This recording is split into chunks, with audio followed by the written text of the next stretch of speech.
шудраг явагдахгүй байгаа нь илэрхий атал хариуцлага тооцох механизм ажиллахгүй байна гэдэг дээр та бүгдэд ямар санал байгаа юм бэ? Энэ санкцийг нь хөндрүүлэх ёстой мó? Одоо олон улсын туршлага юу гэдэм бол яагаад энэ нэг ч одоо хүнд хариуцлага тооцогдохгүй? Тэгээд нэг ч одоо улсын хурлын гишүүн эргэж татагдахгүй. Тэгэл ингээл цаашаа үргэлжлээл амьдрал юу ч болоогүй мэт ингэж үргэлжилсээр байгаад өнөөдрийг хүрлээ шүү дээ. Тэгээ нэг нь хариуцлага тооцдог юм чинь тэр одоо жишээ нь зүгээр мөнгө тараадаг хүмүүс бол болохгүй шүү дээ. Тэгэхээр олон улсын туршлагыг юу гэдгийг энийг бид нар яаж зогсоох ёстой юм болоо?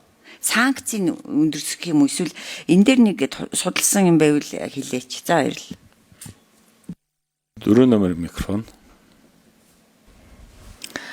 Ерөөсөн олон улсын туршлага бол хугацаа яаралтай нэг даруй хурдан шийдтэй байна. Нэхэмжлэл гаргах үнэхээр их хэмжээний нотлох харимт цуглуулах шинжээч энэ төр холбогдох биш л бол яг яриад байгаа энэ зөрчлийн шинжтэй үйлдэлүүдийг бол даруй шийддэг хугацааны асуудал байна.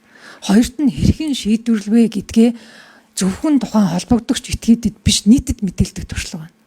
Тэдэн гомдол ирлээ жишээлх юм бол мөнгө тараасан гих гомдлыг бид нар ийм үндслээр хэрэгсгүй болгосон. Тэдийг нь бол бид нар ингэж шийдээд хариуцлага хүлээлгэсэн. Тэгэхээр яг хариуцлагын хэмжээ санкцийн асуудал гуравт нь яригдаж байгаа. Тэгээд манай дээр бол дүгнээд байгаа нь санкц гэхээс илүү ихний хоёр хугацаа нийтэд мэдээлэх байдал өөрөө дутагдaltaй байна.